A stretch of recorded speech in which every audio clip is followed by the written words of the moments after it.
Exactly. That's what it is. It's very inaccurate. You're holding your where you're not supposed to hold, and where you should be holding. Not everywhere, but it was happening a lot. Rest means silence. Holding means holding, and a composer, the thing is, I mean, it's exercise. It's probably not a huge deal. Some people would say, okay, but the thing is, basically you're showing either you're paying attention or not. When we're playing music of great composers, if you're going to be doing something like this, can you imagine the composer would be sitting next to you listening? I'm pretty sure the composer would get upset, right? It's not up to us. We have to play exactly what's written. Think about it. Mm, let's say you wrote something, so it's some piece of music, and then someone is playing and changing notes, rhythm, and other things. I'd be kind of mad at that. Exactly. But look at this. You're doing this all the time. Why do you think it's happening? Because I don't remember as anything. Let's say maybe. Do you remember? And were there any pieces or any exercise where you played it with no mistakes? At the end, yes. No, I'm not talking about at the end. After the thing is, you're making your life much harder for yourself because fixing stuff is very difficult. And also it prolongs the process of learning. Kids who make mistakes, they learn 3 times slower. So if someone, let's say, some exercise would take 2 weeks to learn, or yeah, then if you constantly need to be fixing stuff, that's 6 weeks.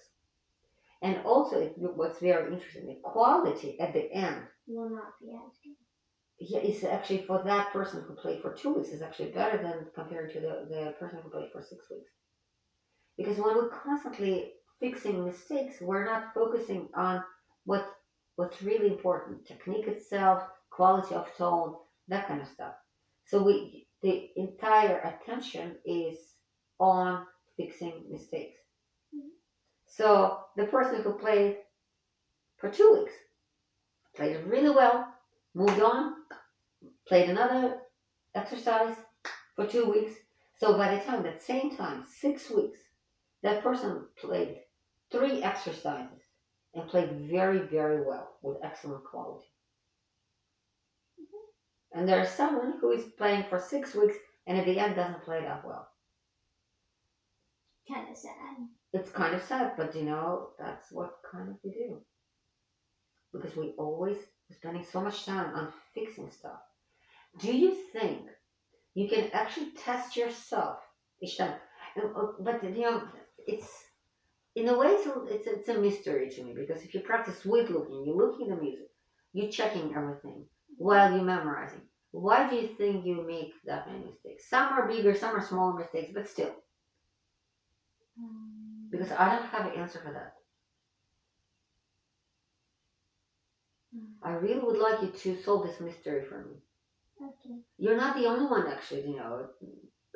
I have other students, not too many, luckily, but I have some other students who make mistakes. I have some students who make even more mistakes than you do. But maybe you can help me to solve this mystery. Okay. Why do you think it's happening? I don't know, maybe during the memorizing process? Could be, right? Do you really think it's during memorizing, or it's actually when you're playing it with looking? When you're just starting playing? I don't know. Maybe.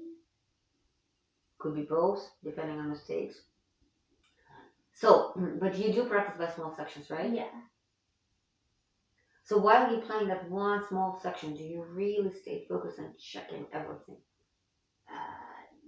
Not like everything. Do you know what the thing is? That's kind of your job, to make sure you check everything.